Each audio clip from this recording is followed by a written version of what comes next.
के खिलाफ फिदाइन दस्ता तैयार कर रहा था जैश और फिदाइन दस्ते के लिए फंड जुटा रहा है जैशे मोहम्मद। डिफेंस के लिए पैसे हम उधार लेते हैं, बेसिकली बैंकों से और बाहर से पैसा उठाते हैं और डिफेंस उसे चलाते हैं। This is not doable. Jaishe Mohammed अपने जिहादियों के लिए जो विंटर किट होती है वो भी तैयार करवा रहा है। 30,000 रुपए प्रति किट एक जिहादी के लिए पड़ेगी और लोगों से बोला गया है कि अगर वो इसमें चंदा इकट्ठा करते हैं, यानी कि एक किट अगर दान में देते हैं तो ये माना जाएगा कि जिहाद के लिए वो भी लड़ाई कर रहे हैं। ये जो किट है इसके अंदर ये भी लिखा गया है कि 500 रुपए पाकिस्तानी जो करेंसी है उसमें जूते होंगे, वार्म बॉल होगी, 3500 रुपए के जूते होंगे, 5500 पाकिस्तानी करेंसी का गद्दा होगा। इसके अलावा गर्म जुर्राबे, हॉट विसिल, साथ ही जो गर्म टेंट होता है, इन सब की कीमत उसके अंदर लिखी गई है। टोटल किट 1,000 एक जिहादी के लिए तकरीबन 20,000 पाकिस्तानी करेंसी बताई गई है। जहां हम उनकी मदद कर सकते हैं, वो हमारी मदद कर सकते हैं, तो हमने करना चाहिए। वफाक उसके नतीजे में कई हज़ार अरब का बजट डेफिसिट करता है, जिसको हम बैंकों से कर्जा लेकर पूरा करते हैं। तो हमारे पास प्लान बड़ा क्लियर है कि हमने करना क्या है, लेकिन उसके लिए सपोर्ट मौजूद नहीं है। तो आपने मोदी ललकारा और आपने ले दे के क्या अपना नुकसान कर लिया। हम तो सिर्फ 9 टेररिस्ट कैंप मार रहे थे, मोदी साहब ने तो सिर्फ 9 का क्लियरेंस दिया था। चलिए जी, और उसके बाद पाकिस्तान आर्मी को इन्फॉर्म कर देना कि जनाब हमारा काम खत्म हो गया। आपने ललकारा, आपने 13 एयरबेस और तोड़वा लिए। हम जवाब दे रहे थे, हमने घुसके नहीं मारा था, घुसके तो उन्होंने मारा था। हम तो हमेशा से कहते आए हैं कि भाई हमने अटैक नहीं किया था, अटैक भारत की तरफ से हुआ था, हम सिर्फ जवाब दे। इंडिया ने हमें घुस के मारा है। हाँ तो सर और कैसे मारा है?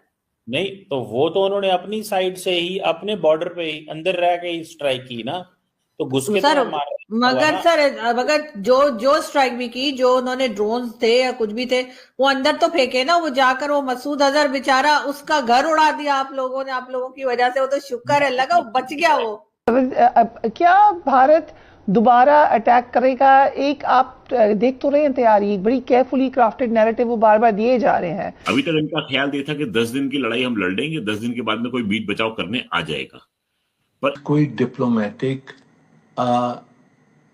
एक्सक्यूज उनको वो ढूंढेंगे जिसके तहत वो पाकिस्तान के खिलाफ कोई ना कोई एक्शन लें, और हमने खबरदार रहना चाहिए। यानी आपका भी ख्याल है कि उससे सिफारती महाज गर्म नहीं करेंगे, अस्करी महाज भी गर्म करने की कोशिश कर सकते हैं? आपको ऐसा लगता है?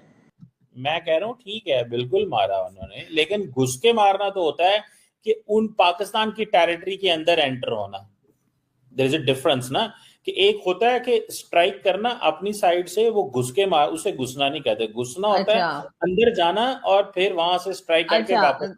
ठीक है सर, आप कहना चाह रहे हैं सर बिना घुसे वो हमें मार के गए, आप ये कहना चाह रहे हैं?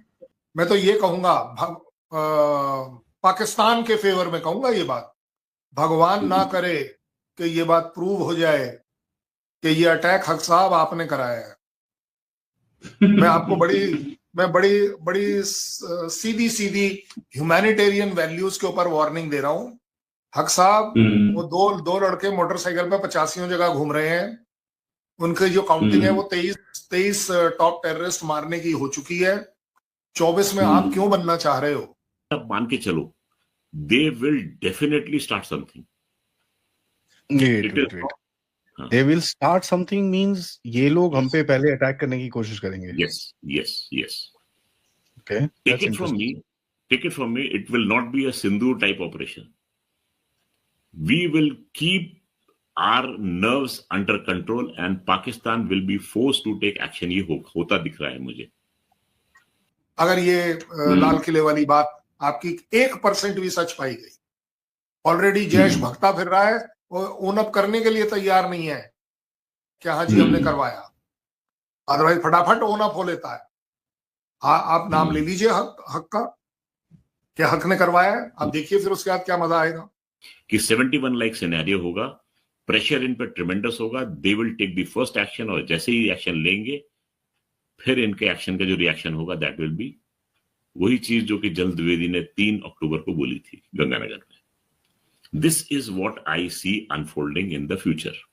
बिल्कुल आप सही कह रहे हैं, वो घुस के नहीं मारा था, उन्होंने अपनी ही कंट्री में रह के और हमें यहाँ मारा था। 11 जगह पे जो उन्होंने, या 9 जगह पे जो उन्होंने अटैक किए थे, जिससे हमारी एयर बेसिस जो थी वो उड़ गई थी, और मसूद अजहर का घर तबाह हो गया था और उसके घर के लोग मारे गए थे, तो सर उसके लिए भारत को अंदर आना ही नहीं पड़ा। उन्होंने अपनी कंट्री से बैठे बैठे ही हम लोगों की जो है ना बैंड बजा दी।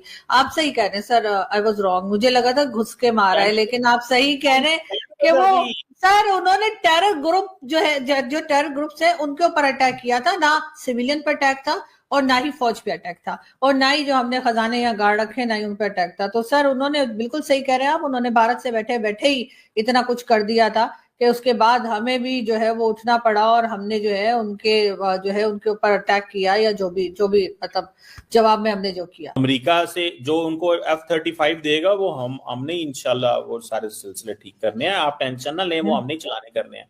आप घबराएं ना मैडम, देखिएगा सारा कुछ बहुत अच्छा होने वाला है। दिफाई मुआहदे हो गए हैं और सऊदी अरब वैसे ही पाकिस्तान का बड़ा भाई है, ठीक है, और दुनिया के ममालिक हैं जो हमारे साथ खड़े हुए हैं। हर पैसे वाले को हम अपना दोस्त और भाई क्यों बना लेते हैं? चीन, अजरबैजान, तुर्की, क्या मैडम दुनिया में दोस्त ही दोस्त हैं। पाकिस्तान को फख्र होना चाहिए, ठीक है। कैमरामैन ने आपको कुछ दिखा दिया है अगर कहीं से, तो दैट डज नॉट मीन कि आप उधर की हो जाएं। पाकिस्तान की भी बड़ी बात है मैडम इस वक्त दुनिया के अंदर।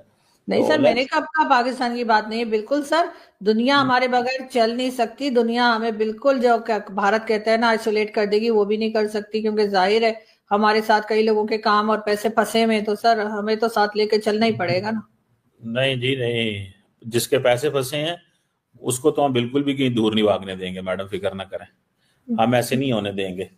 तो इसका मतलब ये है कि आपने जो आखिर में बात की है कि इस तरह की जुबान नहीं बोलनी चाहिए। हमने तो हॉस्पिटैलिटी के 50 साल दिखाए हैं मैडम, आपको तो सर हम कोई काम फ्री में नहीं करते, हमसे ज्यादा खुदगर्ज कौम आपने कहीं नहीं देखी होगी।